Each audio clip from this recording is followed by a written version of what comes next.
Bună, dragii mei, bine ați venit la previziunile voastre pentru energia lunii mai.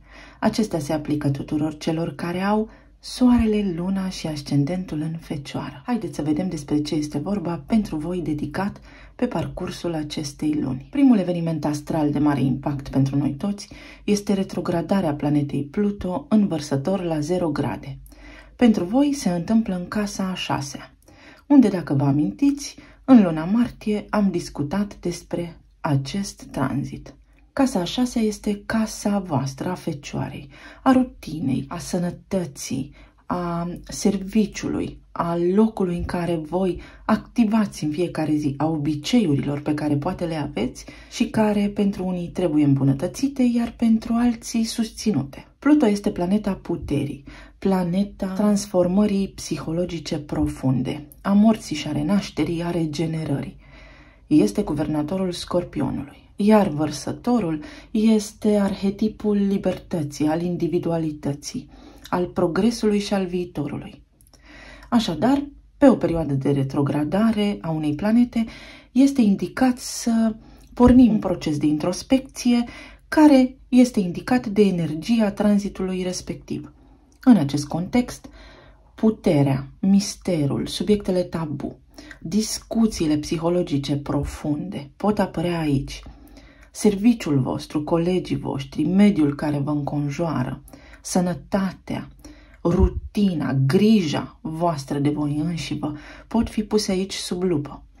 Poate aveți obiceiuri nesănătoase sau poate aveți obiceiuri sănătoase în urma cărora ați văzut niște rezultate concrete. Este o ocazie bună să vă exercitați liberul arbitru pentru a vă îmbunătăți această arie din viața voastră. Sau poate în ultima perioadă realizați că vă place să lucrați foarte mult în echipă pentru că aveți o oarecare formă de autoritate sau pentru că ceilalți văd în voi un lider, chiar și informal. Pentru alții dintre voi poate fi un moment foarte bun în care să vă dați seama că nu mai doriți să lucrați pentru altcineva, ci că aveți suficiente cunoștințe și aptitudini să porniți pe cont propriu. Mergem mai departe, pe data de 5 mai va avea loc eclipsa lunară în Scorpion, în casa voastră a 3-a. Scorpionul este arhetipul misterului, al subiectelor tabu, al sexualității, al transformării, al temelor oculte, al ezoterismului. Casa 3 aparține Gemenilor și spune comunicare, intelect. Iar luna înseamnă emoții, emoții profunde, emoții ascuns, îngropate în subconștientul nostru, profunzime. O eclipsă vine la pachet cu finalitate și începuturi noi neașteptate, cu conștientizare. Se întâmplă aici, în mediul vostru apropiat, frații, surorile, verișorii, vecinii, realmente grupul vostru de prieteni, poate ceva care acum vă dă de gândit și ceva ce nu mai suportă amânare. Poate a venit momentul să renunțați la niște studii pe care le făceați, ajungând la concluzia că le faceți în zadar. Sau poate acum vă doriți să începeți ceva mai profund, mai consistent, care să vă ajute să descoperiți misterele lumii sau să cercetați mai îndeaproape sau să mergeți pe o linie mai profundă în viață.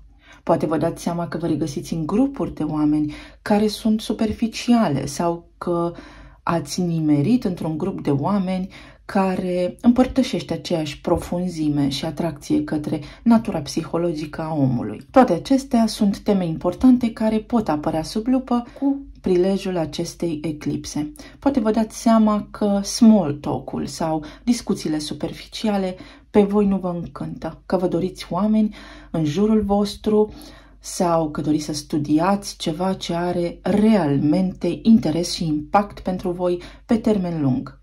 Venus, planeta iubirii și a banilor, pe data de 7 mai, va intra în semnul racului, în casa voastră a 11-a. Venus este planeta banilor, a frumuseții, guvernatoarea stimei de sine, cea care aduce prosperitate, care vorbește despre proprietăți și așa mai departe. Casa 11 aparține Vărsătorului, individualitate, progres, viitor, țelurile mele înalte, la ce visez, dorința mea, viitorul meu.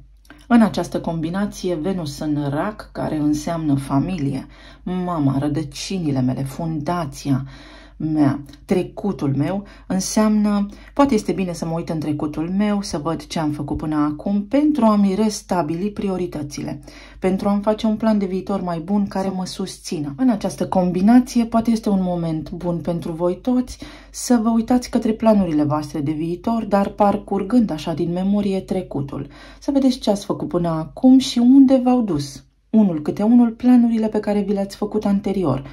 Este un moment prielnic de asemenea să vă stabiliți noi priorități în viață, dar care să producă deopotrivă iertarea trecutului, prin care să aveți grijă de voi, să vă iubiți pe voi și să valorificați mai mult calitățile pe care le aveți, iubirea, empatia, împăcarea cu trecutul. De acum înainte puteți conștientiza foarte multe lucruri care au legătură cu grupurile de oameni din care faceți parte, cu locurile în care vreți să ajungeți, ce planuri de viitor vă puteți face care să fie sustenabile și care să vă aducă și plăcere, care să vă ridice stima de sine, care să vă facă să vă simțiți bine cu sufletul vostru.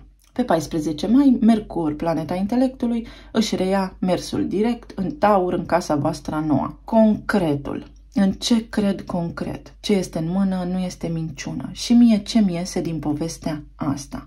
La nivel de credință, la nivel de studii înalte. Casa noua este o casă spirituală, este o casă a credințelor mele, a studiilor înalte, a oamenilor cu care mă conectez de pe alte meleaguri. Mercur într-un semn de pământ spune aici trebuie să fac ceva concret, trebuie să gândesc organizat, să-mi adun mintea și gândurile și să pun o bază solidă pentru a-mi sigila lucrurile în care cred, studiile pe care le am, să le aplic concret pentru un viitor mai bun.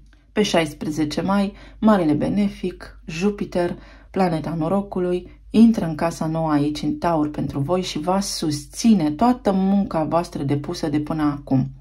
Dacă pe perioada de Mercur retrograd voi ați gândit la lucruri, ați analizat, ați avut acea perioadă de introspecție, ați trecut în revistă ce ați făcut voi în ultima perioadă, cum puteți evolua, care este gradul de creștere personală la care puteți ajunge, ce vă interesează să studiați, să publicați, să transmiteți mai departe. Aici Jupiter vine și susține aceste lucruri. Jupiter este planeta expansiunii și lucrează cu materialul clientului. Este o energie imparțială. Dacă cumva vă simțiți încă pierduți și nu știți către ce să vă îndreptați, Jupiter să știți că va atinge acea coardă sensibilă. Jupiter este stăpânul de drept al acestei case care aparține săgetătorului. Este timpul să te dezvolți mai mult.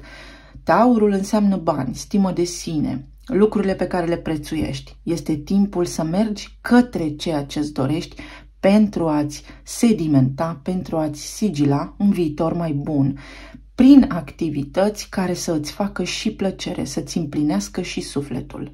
Tot aici, în casa nouă, pe 19 mai de această dată, se va produce luna nouă în Taur, care înseamnă intenții noi, claritate. Îmi trasez noi direcții în viață. Trebuie neapărat să aprind becul aici, să devin conștient de ceea ce pot face și de lucrurile pe care le am de îmbunătățit, astfel încât să ating o bunăstare materială în viața asta, să mă simt sigur în corpul meu, în viața mea, în casa mea și în tot ceea ce are legătură cu viața mea până la urmă. Luna nouă spune noi începuturi. Poate unii dintre voi luați o decizie importantă să vă relocați pe alte meleaguri. Pe 20 mai, Marte, planeta acțiunii, va intra într-un semn de foc, în Leu, în casa voastră a 12-a.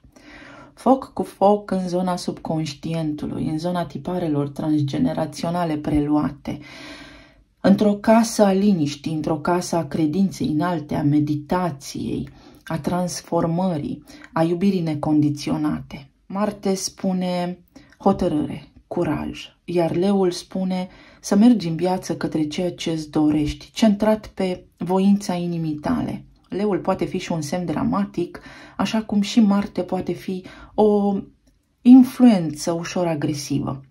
S-ar putea ca unii dintre voi să aveți nevoie de un imbold major pentru a scoate din subconștient dorințele voastre cele mai ascunse sau pentru a face o muncă personală cu voi, introspecție, să scoateți din lumea voastră interioară emoțiile profunde care vă țin în loc și vă trag înapoi din calea progresului. Marte în Leu este și o energie foarte erotică, o energie foarte pasională. Poate acum vă folosiți de această forță creativă să mergeți către ceea ce vă doriți, să acceptați ceea ce iubiți, să vă acceptați așa cum sunteți, să nu vă mai judecați, să renunțați la vină și regrete, pentru că viitorul vostru poate fi unul extraordinar de bun. Pe 21 mai, Soarele va intra în Gemeni, în casa voastră a 10-a, în casa carierei, într-o casă publică, socială, în casa menirii voastre, a chemării sufletului.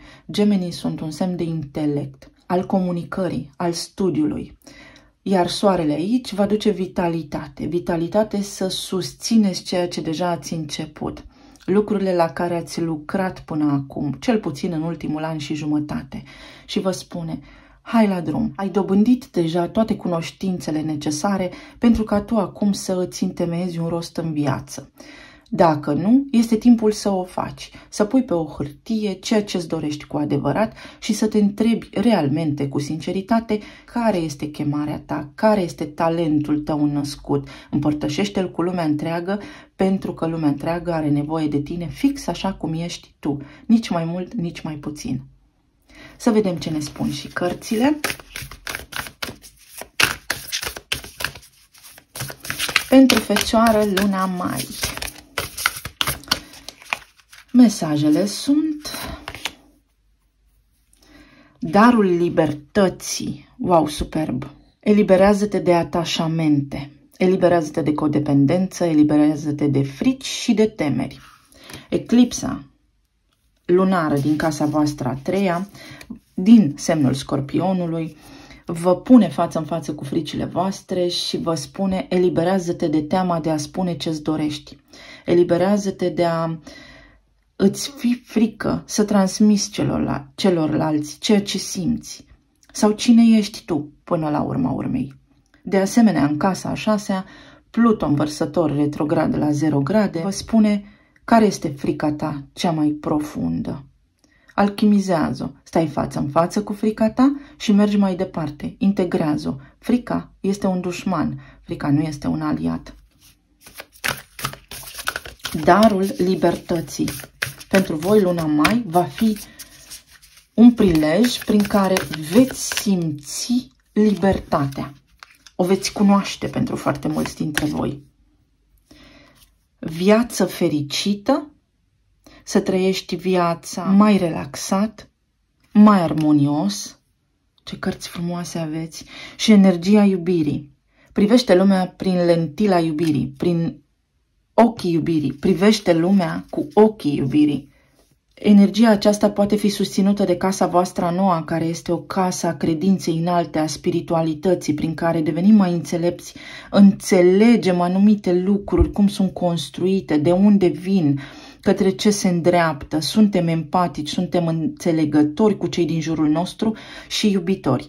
Iar Venus în Rac în casa 11-a vă apropie pe voi de oamenii potriviți vouă, unde în viitorul vostru să vă simțiți iubiți, să nu mai aveți parte de obstacole și provocări, să vă regăsiți alături de oamenii potriviți, în locurile potrivite vouă, pentru a evolua, pentru a avea un nivel de creștere personală adecvat și sănătos.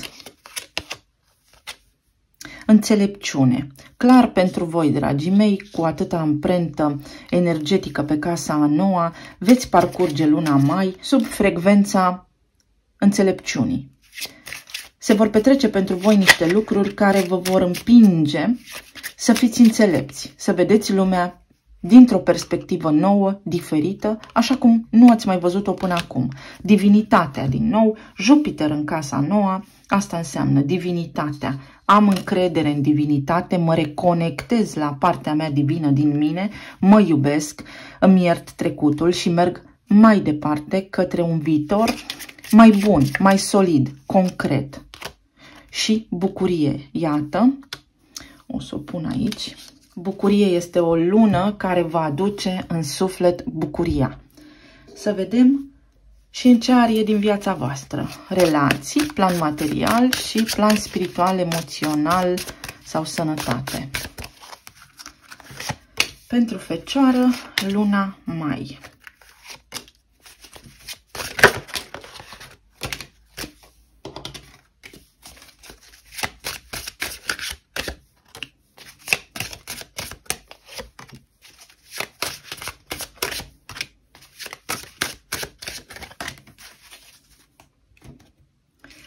La nivel de relații, avem 10 de monede, împărăteasa, 6 de bâte, regina de cupe. Wow! Wow, wow, wow! Aici, la nivel de relații, să știți că veți fi înconjurați de oamenii potriviți, de energia planetei Venus în Rac, care vă poartă către un viitor sigur și către o relație foarte stabilă. Indiferent de provocările pe care le-ați avut voi până acum, dacă sunteți persoane singure, spre exemplu, veți străluci magnetic. Prin energia lui Marte în Leu din casa voastră a 12-a, veți avea o aură foarte misterioasă, o aură foarte puternică, prin care veți atrage magnetic oameni în viața voastră. Iar cu prilejul eclipsei vă veți da seama că unele lucruri sunt bune pentru voi, iar altele trebuie excluse definitiv din viața voastră. Arhetipul Scorpionului spune așa: îți place sau nu-ți place. Vă veți regăsi niște conjuncturi sociale alături de persoane potrivite, unde vă puteți întâlni perechea potrivită. Pentru alții dintre voi, dacă sunteți separați, este o lună în care iubirea poate reveni către voi, pentru că asta ați atras, pentru că asta atrageți și veți putea întemeia o familie cu cineva. Venus în Rac în casa 11-a spune: este timpul să mă așez la casa mea. Pentru cei care sunteți singuri, poate veți avea așa o dorință cumva care iese la suprafață, să vă stabiliți undeva, să puneți steagul și să spuneți: aici și acum eu sunt bine. Casă, familie, abundență, succes și iubire pentru voi în luna mai. Regina de cupe, dacă sunteți separați de cineva, este o lună bună în care, dacă lucrurile nu funcționează bine, să vă eliberați de acea energie care v-a tras în jos atâta timp, de acea comunicare intensă și interminabilă cu cineva care a făcut jocuri de putere, care poate a manipulat lucrurile într-o direcție care pe voi să vă dezavantajeze, și să conștientizați toate aceste lucruri, să vă luați puterea înapoi pentru a avea o viață fericită și pentru a vă alinia la iubire. Pentru că de îndată ce voi vă aliniați la această frecvență și la această vibrație, intrați în energia împărătesei către stabilitate, către împlinire, către armonie în viața voastră. Regina de cupe are 2 de spade aici, mesaje noi care vin către voi. Poate aveți pe cineva, o persoană în viața voastră care acum analizează oportunitatea de a reveni în viața voastră, un plan concret prin care să vi se alăture pe termen lung. Sau voi vă doriți acum să vă faceți planuri de viitor stabile și veți lua niște decizii importante, totul este la nivel mental. Veți avea curaj acum pentru unii dintre voi să vă desprindeți din relațiile care nu mai funcționează și pentru alții dintre voi să mergeți pe drumul care vă oferă succes. 3 de monede, parteneriat. Succes în relații. Dacă vă place cineva, puteți merge către acea persoană pentru că veți găsi acolo receptivitate și reciprocitate. Dacă cineva până acum nu vă dădea nicio șansă, acesta este un moment în care să aveți succes și parte de șansa voastră. Dacă ați fost implicați într-un trio amoros, atunci acea situație, spune energia, trebuie să se încheie, trebuie să ieșiți iată, din acea energie stagnantă să găsiți o soluție și o veți găsi cu 6 de spade aici, pentru că este fix casa a 6-a cu Pluto învărsător, care spune mă eliberez pentru a putea progresa, pentru a putea înainta către iubirea mea, către ceea ce iubesc, către lucrurile pe care le iubesc, pentru a avea succes. Cavalerul de cupe. Unii dintre voi descoperiți că aveți un admirator, că cineva este îndrăgostit de voi, iar alții dintre voi lăsați în urmă o relație anterioară care nu vă mai servește, pentru a vă deschide drumul către bucurie și către o altă relație stabilă, către o viață fericită. 2 de spade, ce înseamnă aici? 10 de bâte. Unii dintre voi vă gândiți dacă să ieșiți dintr-o relație sau nu, clar, iar alții dintre voi, în sfârșit, acceptați poate plecarea cuiva din viața voastră. Părăsiți o situație de trio amoros sau pur și simplu spuneți nu mai am nevoie de așa ceva în viața mea, această dramă nu mă caracterizează, îmi doresc bucurie și progres, succes, armonie în viață. Regele de monede, vă doriți stabilitate, iar luna mai pentru voi deschide drumul către această direcție în viața voastră. 6 de spade, 6 de bâte, din nou, veți avea foarte mult succes, unii dintre voi veți fi foarte, foarte atrăgători cu Marte în casa 12, acolo în leu, foarte șarmanți, frumoși, ce să mai dea dreptul și veți atrage, să știți, cumva în viața voastră succes, succes, recunoștință, aplauze, complimente. Steaua.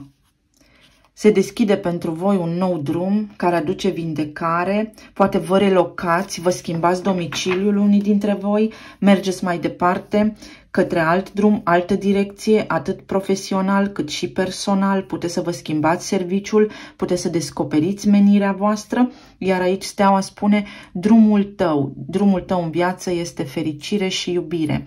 Trebuie să privești înțelept, cu încredere, că toate acestea se vor întâmpla pentru tine. Cine poate veni către voi aici sau cu cine vă puteți conecta? Vă puteți conecta în primul rând cu cineva cu o viziune foarte înțeleaptă despre viață, cineva care activează poate în zona spirituală sau cu care să simțiți o emoție foarte profundă, transcendentală, așa, care are legătură cu psihologia, cu puterea voastră interioară, de la care să aveți și de învățat. God. Cineva foarte solar, cineva, după cum spuneam, spiritual sau cineva care pur și simplu dă dovadă de compasiune și de empatie, cineva credincios sau cineva în care puteți avea încredere, cineva care vă va vedea pe voi fix așa cum sunteți, ca parte divină, va vedea divinul din voi, iubirea și nimic altceva. Pe planul material, 8 de spade, 8 de monede și pajul de monede. Pe plan material va trebui să faceți niște schimbări. Acesta poate fi Mercur retrograd în casa nouă, care spune este momentul să devii înțelept, să folosești toate calitățile pe care le ai pentru a-ți asigura viitorul. Vei avea de muncă în această direcție, dar munca ta va da foarte multe roade. Este acum timpul să faci un pas înainte către un viitor stabil sau către ceea ce vrei, plin de curaj, cu încredere în tine. Aveți niște planuri la care vă gândiți, dar de care vă este teamă să le puneți în practică. 6 de spade, veți găsi niște soluții pentru stabilitatea voastră financiară, veți găsi niște soluții pentru serviciul vostru, în cazul în care aveți provocări pe acolo, sau dacă aveați parte de stres anterior, este momentul să te eliberezi de asta, pentru că îți va fi bine. Roata destinului, casa 10-a. Ce interesant. Soarele în casa 10 în Gemeni.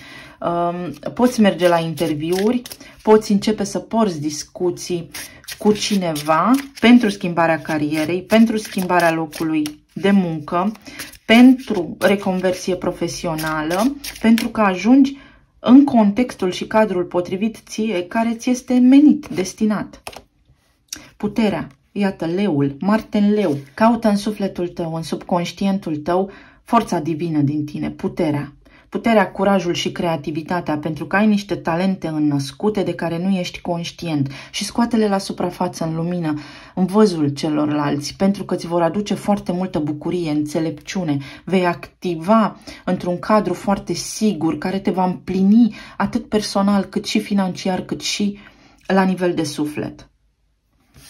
Pe plan emoțional, spiritual sau sănătate, regina de bâte, soarele și înaltul preot. Poate apărea în viața ta sau a apărut în viața ta cineva o energie de foc foarte pasională.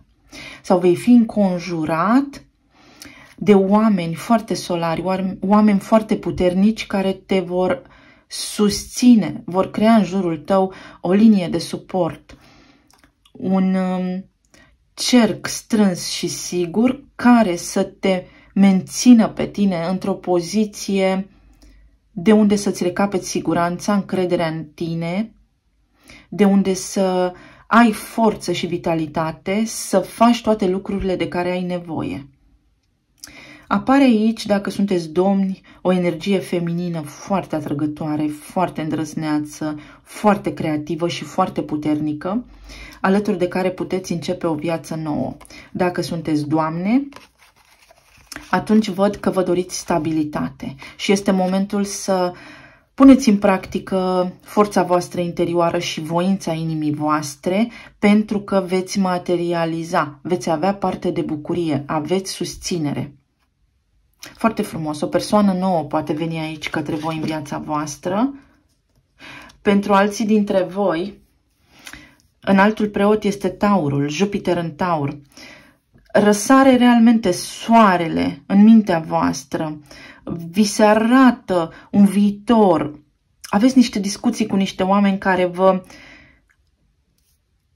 arată așa un preview, un teaser, o imagine, un cuprins al unor lucruri pe care voi le puteți accesa în viața aceasta, niște lucruri perfecte pentru voi, care vă aduc abundență și prosperitate în viață. Cine este regina de bâte aici? Poate fi un leu, un berbec, un săgetător, asul de cupe, o iubire nouă. O iubire nouă. Fie dacă nu sunteți în conexiune acum în prezent cu cineva, relația voastră anterioară devine stabilă și vă așezați la casa voastră, exact cum spuneam, cu Venus în Rac în casa 11-a, fie cunoașteți pe cineva nou, dar alături de care să vă simțiți în siguranță, să vă deschideți sufletul așa până la ultimul cotlon. 3 de monede. Lucrați împreună, colaborați împreună, vorbiți, o comunicare foarte bună, foarte eficientă, foarte clară cu cineva. Asul de monede și căsătorie pentru unii dintre voi, să știți. Ori vă oficializați o relație și vă mutați împreună cu partenerul, vă faceți planuri de viitor, ori realmente cunoașteți pe cineva nou, alături de care șansele și probabilitățile în acest moment vă spun că ajungeți într-o relație stabilă, cu potențial de căsătorie, de lungă durată, prosperitate, abundență, fericire, iubire. Foarte frumoasă energia.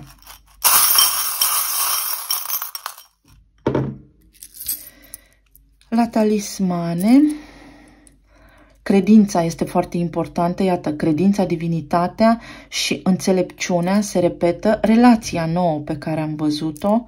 Avem aici o piuliță care sunt convinsă că nu avea ce să caute aici, amuzant. Poate fi că lucrați la ceva, ceea ce începeți acum poate deveni foarte solid. Este de foarte bun augur. Dacă cunoașteți pe cineva, să știți că persoana aceasta este rafinată, atât mental cât și emoțional. Vă eliberați de o energie toxică din trecutul vostru și de mândrie. Poate persoana aceasta vă arată că orgoliul nu este cheia, ci iubirea, iertarea și înțelepciunea, dar ceva ce este de domeniul trecutului trebuie să plece, o karmă.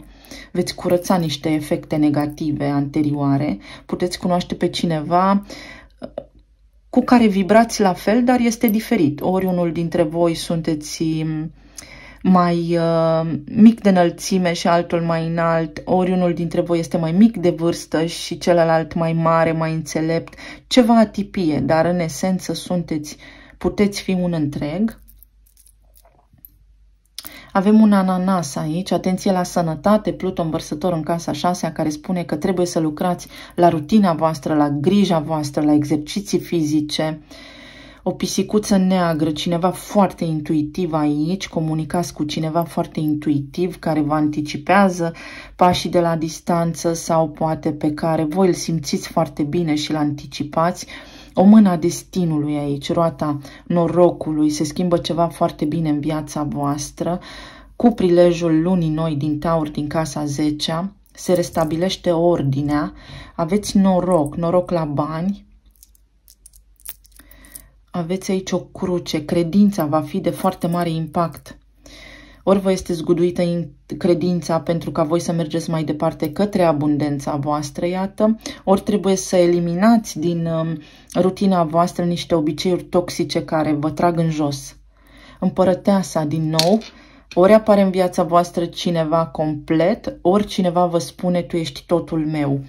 Cineva aici este un întreg, un tot, împărăteasa, o transformare psihologică profundă aici, o eliberare, o conștientizare profundă, magnetică a unor lucruri care realmente nu vă mai servesc. O sincronicitate este dat să fie, dat să se întâmple. Ca semne aveți leul, taurul și berbecul, un început nou, stabil, după voința inimii voastre. Vă potriviți cu cineva aici, 1 la 1, fantastic de bine.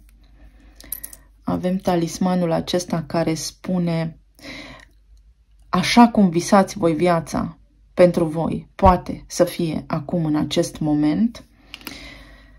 Puteți cunoaște sau poate aveți de-a face cu cineva din leu, taur și berbec. Iată, gemeni, Marte în leu în casa a 12-a, erotism, pasiune, cineva stârnește în voi pofta de viață și bucuria de a trăi, iubirea adevărată, așa cum voi nu credeți că puteți iubi. Avem aici cineva rafinat, avec toi, je suis moi, alături de tine eu sunt eu însămi, foarte frumos. Cineva care vă oglindește 1 la 1 perfect, perechea potrivită, chemarea sufletului, iubirea adevărată. Ioi, multă bucurie, cineva rafinat în limbaj sau comunicare, o ușoară, îndrăzneață, distracție multă. Eu, omul.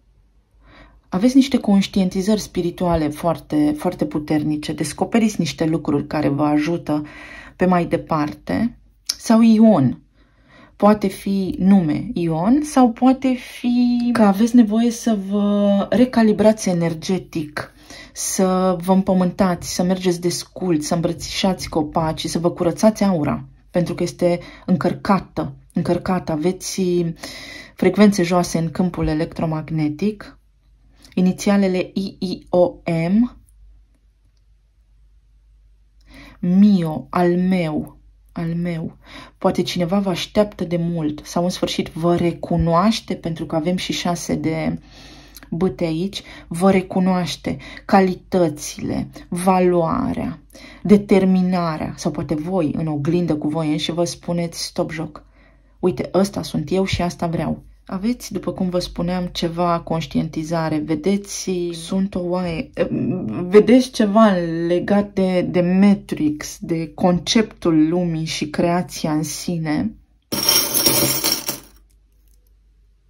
Un ceas, iată, drumul meu și drumul tău se intersectează și așa trebuia să fie, foarte multă stabilitate cu Jupiter acolo în Taur, cel puțin pentru un an de zile, veți descoperi niște lucruri, veți pune baze stabile pentru viitorul vostru și din nou un simbol de noroc, de iubire, o relație nouă de iubire puteți avea aici. Dragii mei, cam atât, vă mulțumesc tare mult, să fiți bine, să fiți sănătoși, să vă deschideți sufletul către iubire pentru a avea un viitor mai bun și să trăiți în armonie cu voi și cu esența voastră divină. Să ne reauzim cu bine, pe curând. Pa, pa!